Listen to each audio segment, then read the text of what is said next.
Hello everyone, welcome to the session on cybersecurity. So in this session, we are going to look at a technique called SQL injection. So as the title itself implies, in this attack or technique, we will work with SQL, that is structured query language, standard language for querying the database, and also this technique is related to logic. Okay, that is the code the developer writes to create the application. So developers, while creating the application, they write some code to work with the database, that is retrieve, store the data in the database. So while writing those lines of code, they should be careful that SQL injection cannot be performed. Okay, so SQL injection is a code injection technique.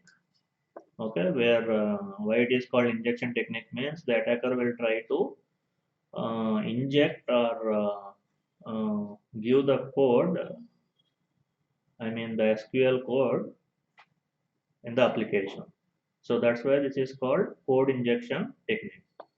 So it's a code injection technique that exploits the one security vulnerability that occurs at the database layer. So as I already told you, it is related to the code which is used to access the database.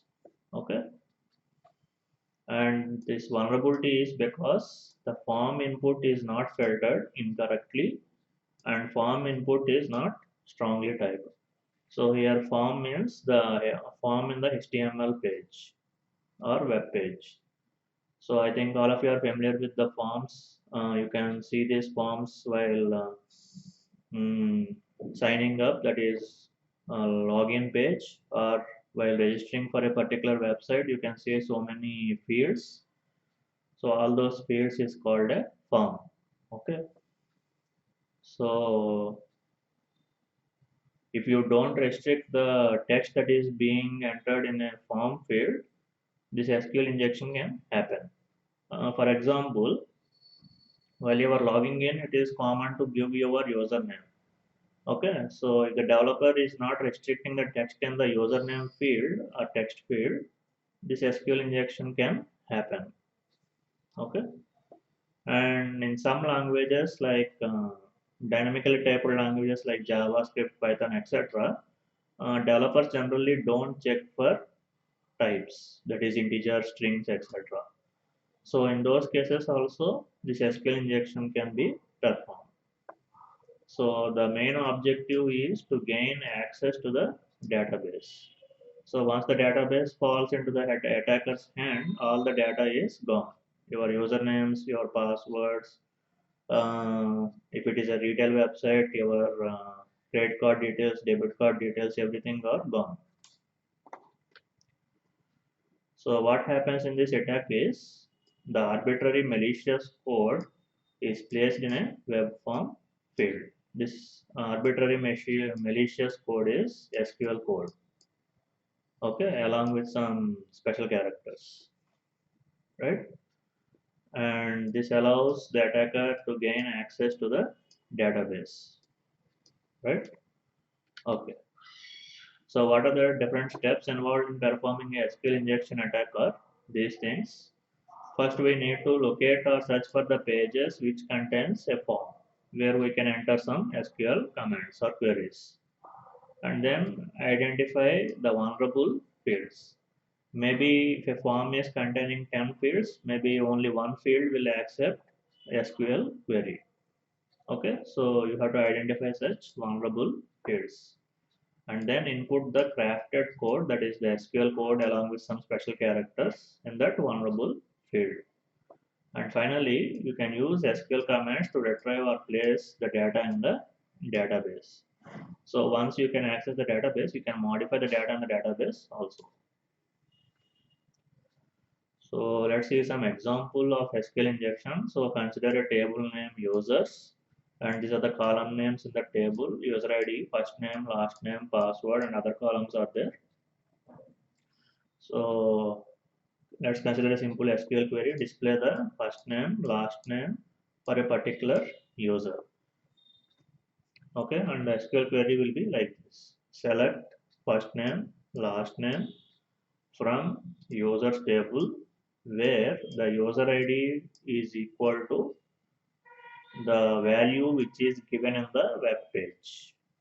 Okay, so let's consider there is a web page where you can enter the username and see all the details of that user, maybe your profile page or something. Okay, right. Now, let's say your user ID in the database is 1.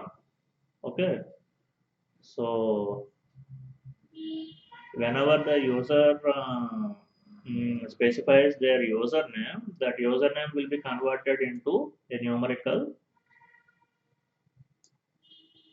character or set of numerical characters, and it will be substituted in this place in this SQL query.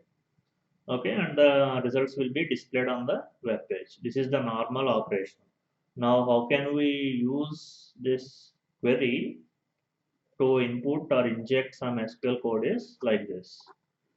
Okay, so in the place of username, instead of writing your username, for example, your username is Rajesh or Kevin, something like that. Instead of writing Kevin, I will write this set of characters. Okay, so I am writing 1, and this is apostrophe or single quote.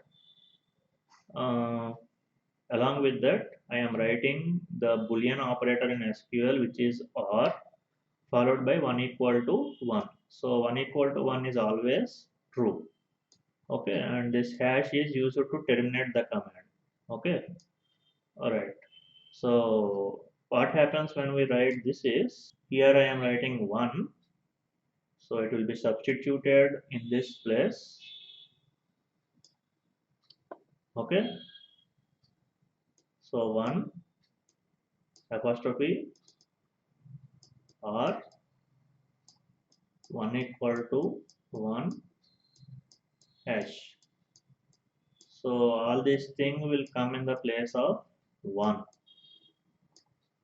Okay, so that means as 1 equal to 1 is always true and the operator I am using is OR, this whole thing will always be true. That means the web page will be showing all the details of all the users, which is not intended. Okay, according to this query, it should only show the details of the particular user which will match with the user ID. Okay, but by writing this specifically crafted code or malicious code, I am able to see all the list of users. Okay, so that is one thing, and you can write other things also in this place instead of this.